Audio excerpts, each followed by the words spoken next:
High edit point Urdu. بسم اللہ الرحمن الرحیم۔ السلام علیکم۔ قصص الانبیاء کی سیریز چل رہی ہے۔ آج ہم حضرت محمد مصطفیٰ صلی اللہ علیہ وسلم کا واقعہ بیان کریں گے۔ جہالت کا کرشمہ۔ عرب کے لوگوں کی فطرت میں یہ بات داخل تھی کہ ہر وقت دنگا فساد، مار کٹائی اور قتل و غارت میں مشغول رہتے تھے۔ ذرا سی بات پر فوراً تلواریں کھینچ لیتے اور جدال و قتال کے لیے آستینیں چڑھا لیتے تھے۔ ان کی عجیب و غریب جہالت کا ایک دلچسپ واقعہ سنو اور ان کی حماقت پر ہنسو۔ مکہ سے 3 دن کے راستے پر مقام عکاظہ میں ہر سال ایک مشہور میلہ لگا کرتا تھا، جس میں سارے ملک سے لوگ جمع ہوتے، لین دین اور خرید و فروخت بھی خوب ہوتی، اور بڑے بڑے خطیب، بڑے بڑے شاعر، بڑے بڑے ادیب بھی اپنے کمالات کا اظہار کرتے۔ نہایتی پرزور قصائد پڑھے جاتے اور زبردست علمی مقابلے ہوتے تھے۔ پھر بڑے بڑے نقاد فیصلہ کرنے بیٹھتے اور جس شاعر کا قصیدہ سب سے اعلیٰ اور بہتر قرار پاتا اسے لکھ کر بڑے فخر سے کعبہ میں لٹکا دیا جاتا۔ ایسے 7 قصیدے کعبہ میں آویزاں تھے جنہیں 7 معلقات کہتے ہیں۔ اس عکاظہ میں ہیرا کا بادشاہ نعمان بن منظر اپنا مال فروخت کرنے کے لیے بھیجا کرتا تھا، لیکن اسے یہ مال بڑی حفاظت کے ساتھ بھیجنا پڑتا تھا، کیونکہ راہ میں لٹنے کا ہر وقت خطرہ رہتا تھا۔ ایک سال جب اس نے عکاظہ میں مال بھیجنا چاہا تو دربار میں بیٹھ کر کہنے لگا، میرے مال کی حفاظت کا ذمہ کون شخص لیتا ہے؟ اس وقت اس کے دربار میں بنی کنانہ کا ایک آدمی براز بن قیس موجود تھا۔ یہ شخص بڑا فسادی، عیار، چالاک اور مکار واقع ہوتا تھا۔ بادشاہ کے پوچھنے پر کھڑا ہو کر کہنے لگا، حضور، بنی کنان کی طرف سے تو میں اس مال کی حفاظت کا ذمہ لیتا ہوں۔ نعمان نے کہا، مجھے بنو کنانہ اور بنی قیس دونوں سے خطرہ ہے۔ کیا کوئی ایسا شخص میرے دربار میں موجود ہے جو دونوں قبیلوں سے میرے مال کی حفاظت کا ذمہ لے؟ فوراً ایک سردار عروہ بن عتبہ کھڑا ہو گیا۔ یہ بنی قیس سے تھا۔ میں دونوں قبیلوں سے آپ کے مال کی حفاظت کا ذمہ لیتا ہوں۔ اس پر طیش میں بھر کر براز نے کہا، کیا بنی کنانہ کا بھی تو ذمہ لیتا ہے؟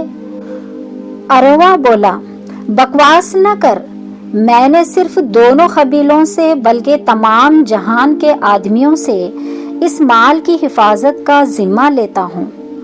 مارے غصے کے براز دیوانہ ہو گیا، مگر اس نے بادشاہ کے حضور میں کچھ کہنا مناسب نہ سمجھا اور خاموش ہو گیا۔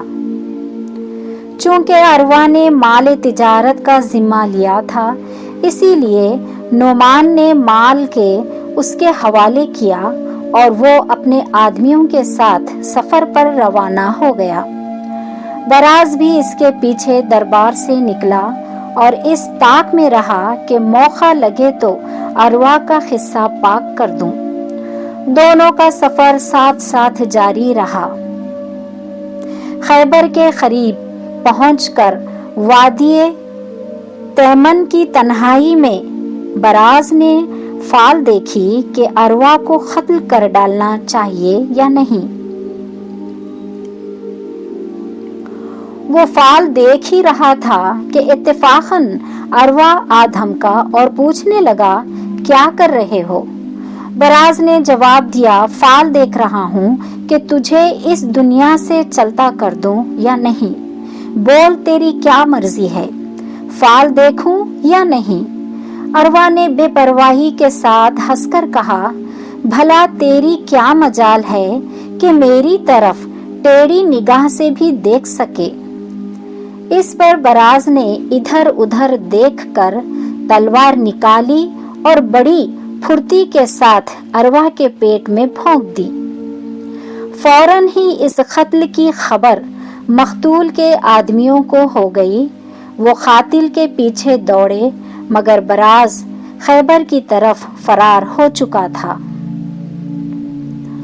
اب دو آدمی اسد بن جوین اور مصادر بن مالک اس کے تعاقب میں روانہ ہوئے کہ جہاں پائیں اسے ارواح کے قصاص میں مار ڈالیں، مگر بدقسمتی یہ ہوئی کہ دونوں آدمی براز کی شکل سے نہ آشنا تھے، لیکن انہوں نے خیال کیا کہ آخر وہ خیبر ہی گیا ہے، ہم خیبر چل کر اس کا پتہ نشان پوچھ لیں اور پھر موقع پر پہنچ کر اسے مار ڈالیں گے۔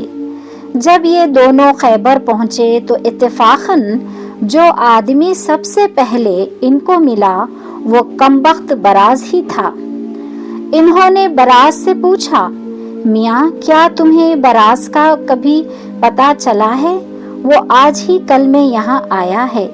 براز نے کہا، ہاں کیوں نہیں، پتہ تو ہے، لیکن تم کو اس سے کیا کام ہے؟ معلوم ہوتا ہے کہ دونوں آدمی بے وقوف بھی پرلے درجے کے تھے۔ جھٹ کہنے لگے کہ وہ ہمارے سردار کو مار آیا ہے، لہٰذا آپ اسے مارنے آئے ہیں۔ اب تو براز چوکنا ہوا، مگر اس نے گھبراہٹ کو دبا کر بظاہر نہایتی اطمینان سے جواب دیا کہ بے شک براز خبیث ہے، اس قابل کے ایک ہی وار میں جہنم و اصل کر دیا جائے، کم بخت سے ایک زمانہ نالا ہیں۔ آپ دونوں میرے ساتھ چلیں اور میرے ہاں قیام فرمائیں، میں آپ کو خود وہاں تک لے چلوں گا جہاں براز رہتا ہے اور اس کے قتل کرنے میں آپ کی مدد کروں گا۔ آنے والے حادثے سے بے خبر دونوں براز کے ساتھ ہو لیے اور دل میں خوش تھے کہ بڑی آسانی سے کام بن گیا۔ براز ان کو اپنے گھر لے گیا اور ان کے خیام اور طعام کا انتظام کیا۔ ان کے اونٹوں کو بھی علیحدہ باندھ کر چارہ وغیرہ دے دیا، غرض ان کی خوب آؤ بھگت کی۔ ایک دن تو خاطر تواضع میں گزارا، دوسرے دن کہنے لگا، تم دونوں میں سے جو نسبتاً زیادہ بہادر ہو اور جس کی تلوار بھی خوب تیز ہو وہ میرے ساتھ چلیے تاکہ میں اسے براز کا پتہ بتاؤں اور اسے وہاں لے چلوں جہاں وہ بدبخت چھپا ہوا ہے۔ اس پر مصادر بولا کہ میں تمہارے ساتھ چلتا ہوں، یہ اسد یہیں رہے گا اور اونٹوں کی رکھوالی کرتا رہے گا۔ مصادر کو ساتھ لے کر براز شہر سے نکلا اور کھنڈروں میں سے ہوتا ہوا ایک مقام پر پہنچ کر رک گیا اور مصادر سے کہنے لگا، اس سامنے والے کھنڈر میں براز رہتا ہے، تم یہاں ٹھہرو، میں دیکھ آؤں کہ موجود ہے یا نہیں۔ اس کے بعد مصادر کو اکیلا چھوڑ کر چلا گیا اور تھوڑی دیر میں واپس آ کر کہنے لگا کہ ہاں وہ موجود ہے اور اس وقت خوش قسمتی سے اس کے قتل کا بہت عمدہ موقع ہے، کیونکہ وہ بے خبر پڑا سو رہا ہے، ایک ہی وار میں اس کا سر تن سے جدا ہو سکتا ہے۔ ذرا مجھے اپنی تلوار دکھاؤ تاکہ میں دیکھ لوں کہ وہ کیسی کاٹ کرتی ہے۔ نادان اور بھولے بھالے مصادر نے تلوار براز کے ہاتھ میں دے دی۔ تلوار لیتے ہی براز نے جھپٹ کر مصادر پر وار کیا اور جس طرح بلی اچانک کبوتر پر آ پڑتی ہے، اسی طرح اس نے مصادر پر حملہ کر کے اس کا خاتمہ کر دیا۔ اس کام سے فارغ ہو کر اس نے مصادر کی لاش اور اس کی تلوار کو تو وہیں پتھروں میں چھپا دیا اور خود اس کے دوسرے ساتھی اسد کے پاس آیا اور اس سے کہنے لگا، میں نے تیرے ساتھی سے زیادہ ڈرپوک اور بزدل آدمی اس وقت تک کوئی نہیں دیکھا۔ میں اسے براس کے گھر لے گیا، وہ اس وقت سو رہا تھا۔ میں نے اس سے کہا، دیکھتا کیا ہے، تلوار کے ایک وار میں اسے ہمیشہ کی نیند سلا دے، مگر اس سے کچھ بھی نہ ہو سکا۔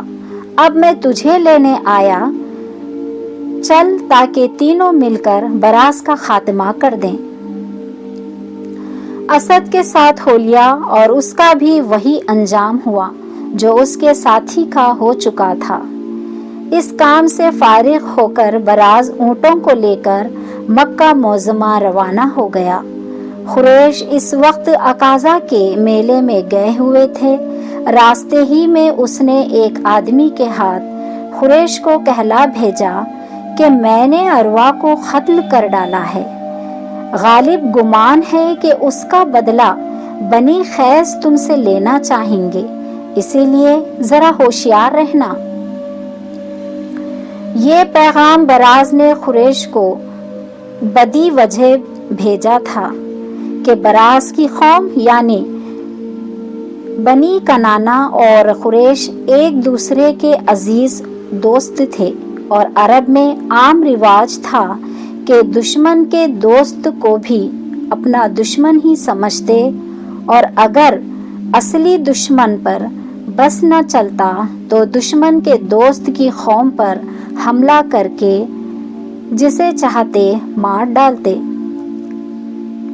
قریش کو جب براز کا یہ پیغام پہنچا تو وہ جلدی جلدی اپنے آدمیوں کو عکاظہ میں سے سمیٹ کر مکہ کو روانہ ہو گئے، لیکن اتنی دیر میں بنی خیس کو عروہ کے قتل کی خبر مل چکی تھی۔